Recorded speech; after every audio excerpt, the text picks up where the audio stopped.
I discovered was that you cannot make any progress toward health, happiness, love, and fulfillment of your potential as long as you insist on keeping your negative emotions intact. Many of us as adults are still living on the basis of negative information that was programmed into us when we were children. And then as adults, what do? We say, well, that's just the way I am. Or I've always been that way. Or some people even say, well, it runs in the family. Your father was like that, children are like that. Or your mother was like that, and so on. But where did it come from? None of these things run in the family.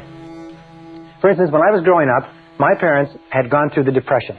And the Depression had made an inordinate impact on them. So whenever we talked about buying anything, all the time I was growing up, my parents would become very, very tense, and they said, we can't afford it. We can't afford it. We can't afford it. We can't afford it. They had this lack mentality, this we can't afford it mentality all their lives. And I grew up, so even though I've never experienced the Depression, and you've never experienced the Depression in most cases, 10, 20, 30, 40 years later, we're still saying, I can't afford it. I can't afford it. I can't afford it. We're still going on the basis of those critical remarks, those emotionalized remarks that our parents said.